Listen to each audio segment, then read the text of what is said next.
Welcome to Pepsi Fest 25th anniversary dinner. Pepsi Fest was started by historian Bob Stoddard as a way to bring fellow collectors together. I think from the very beginning, Pepsi has always been in the forefront. Pepsi generation, my gosh, that revolutionized advertising. Come alive, you're in the Pepsi generation. Pepsi-Cola has always been battling Big Red from Atlanta. So the culture in the company is always that we have to be faster, we have to be better, we have to try harder, we have to be more innovative. In the 1930s and 40s, Pepsi-Cola was a big underdog. And so they went after every market.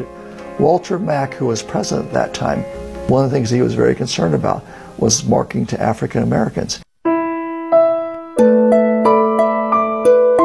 He felt that the marketing at that time by other companies was very demeaning, so that he felt like he wanted to advertise to African Americans the same way that they advertised to white Americans.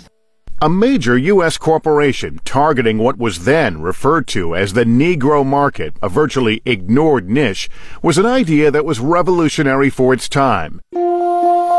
To make it work, Mack assembled what is believed to be the first African-American sales team in corporate America. The 12-man team had the formidable task of smashing the color barrier of the violent Jim Crow South of the 1940s.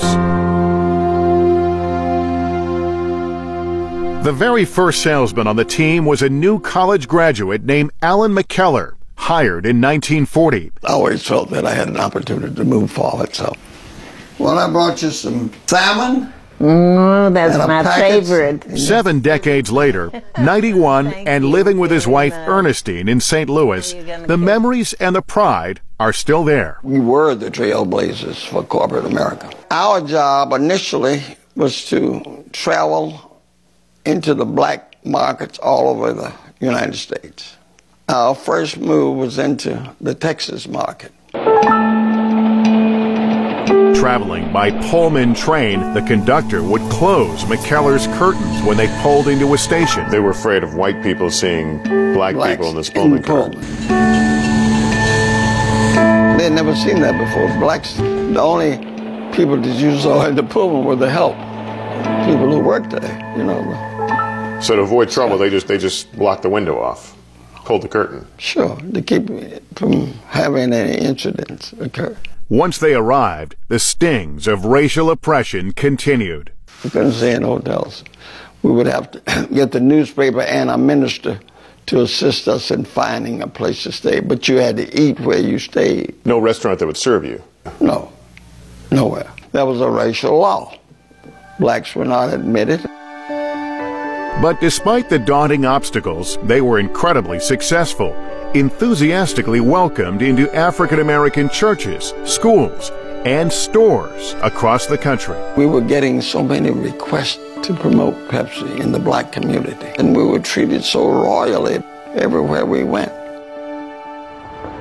Rebecca Boyd's father, Edward, joined Pepsi to lead the sales team in 1947. The realities of the racial oppression was so great at that time that if you found a company that was willing to reach out to the black community, you develop brand loyalty. Well, tell me about what your father's marching orders were. He was told to build a team. Yeah, my father was really looking for individuals who were highly educated, college grads, people who he, in his view, could be completely untarnished and highly qualified. They always used to say that in order for an African-American person to do a job that is typically a white person's job, you have to be twice as good, 3 times as good. It is a little-known chapter in America's long march towards civil rights for all.